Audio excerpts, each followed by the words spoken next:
kelihatan mukanya juga udah segar memang. Nah, tapi bener ngomong-ngomong tadi kalau kita bicara mengenai banyak manfaat kesehatannya ya dari katanya bisa mengobati kolesterol, terus udah gitu juga membantu untuk menangani osteoporosis. Oh ya, menguatkan tulang juga. Nah, tapi bener gak sih ini sebenarnya? Nah, langsung aja kita invite Dr. Diana Suganda, spesialis gizi klinik. Halo dokter.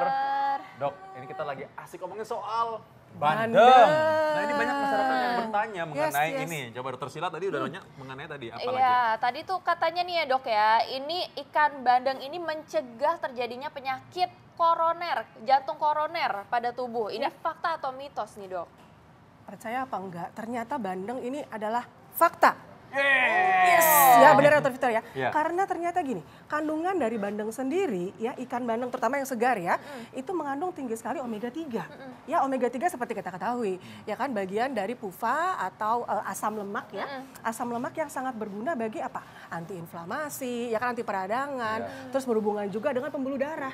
Jadi untuk risiko penyakit jantung koroner pasti akan berkurang kalau kita rajin konsumsi bandeng ini.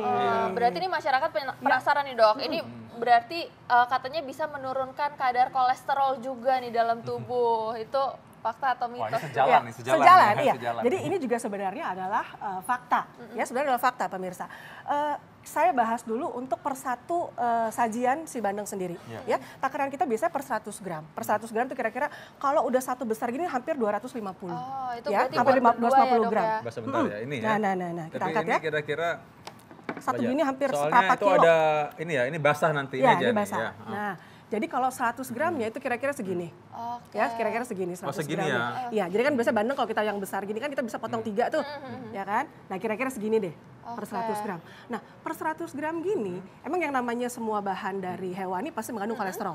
Ya, tapi kolesterolnya ini hanya sekitar 57 gram.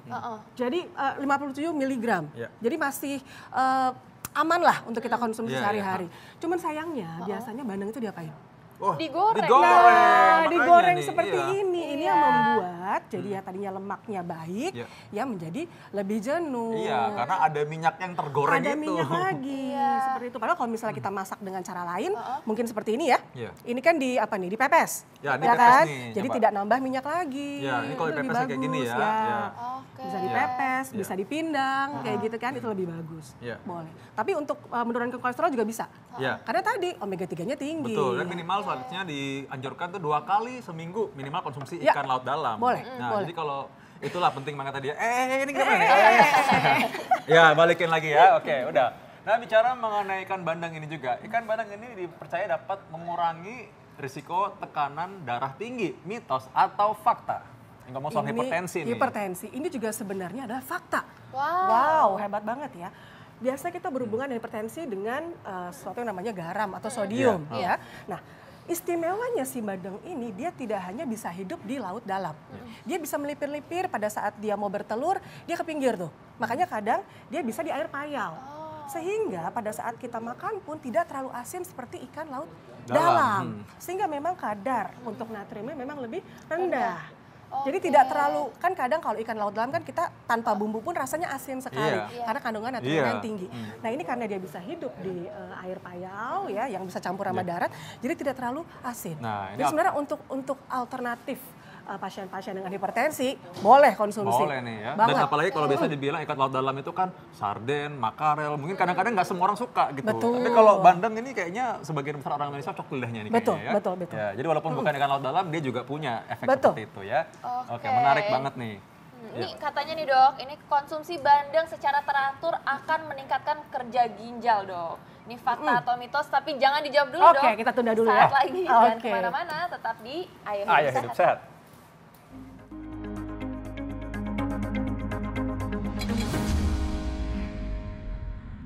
Ini belum dijawab loh tadi ini. Mitos atau fakta kalau mengkonsumsi bandeng secara teratur ini akan meningkatkan kerja ginjal? Oke, itu sebenarnya adalah mitos. Ya, yang kita anggap meningkatkan kerja ginjal sebenarnya memperberat kan kerja ginjal kan. Sebenarnya tadi saya mau cerita, kalau 100 gram ya, saya angkat lagi deh ya. Per 100 gram si ikan bandeng ini kira-kira segini, itu proteinnya dapat 20 gram protein. Tinggi loh, cukup tinggi.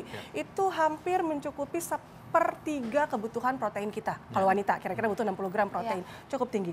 Kalau kita tidak ada masalah dengan ginjal, masih aman. Tapi memang kalau misalnya pasien-pasien dengan ada masalah di fungsi ginjal, kita akan kurangi untuk konsumsinya. Tapi kita makan begini, orang aman gitu ya, nggak ada masalah ginjal, aman kok, tidak memperberat. Jadi itu adalah mitos. Jadi tenang saja. Tenang aja. Tenang aja. Lebih takut yang lain-lain lah kalau fungsi ginjal. Darah tinggi itu lebih bahaya sebenarnya. Obat-obatan yang nggak benar. Obat-obatan yang nggak betul lebih bahaya juga ya. Oke. Nah kita lanjut nih, kita mau lihat konsumsi ikan bandeng dapat meningkatkan kecerdasan. Banyak makan ikan makin cerdas. Mitos atau fakta? Itu benar-benar adalah fakta. Ternyata ya kecerdasan kita sangat dipengaruhi oleh sel-sel otak pastinya. Ya, sel otak sangat mempengaruhi butuh sekali lemak. Nah tadi seperti saya cerita, lemak di dalam bandeng ini banyak lemak yang tidak jenuhnya, lemak baik, omega 3, ada vitamin A-nya juga. Jadi bagus banget untuk perkembangan sel-sel di otak. Jadi memang kalau dari kecil makan banyak bandeng ya biar lebih pinter, betul, betul boleh. Kita banyak-banyak makan bandeng. Dokter Diana sama Dokter Sila kayaknya banyak makan bandeng nih waktu kecil. Nah berikutnya nih, apa lagi Dokter Sila? Mitos atau fakta nih dok, katanya konsumsi ikan bandeng ini menyehatkan tulang dan juga gigi dok, fakta atau mitos? Tulang dan gigi itu adalah fakta juga.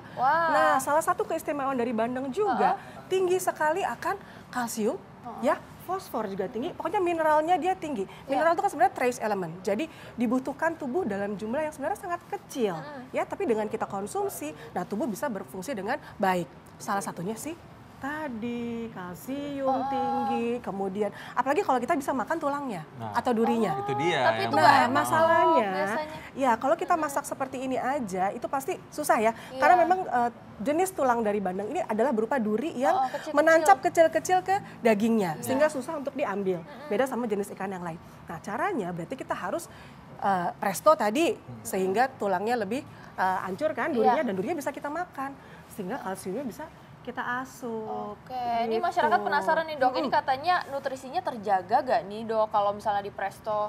Karena kan panasnya cukup tinggi dok. Ya betul, jadi memang seperti itu. Dengan kita mengolah makanan dengan panas yang tinggi, pasti ada struktur yang hancur.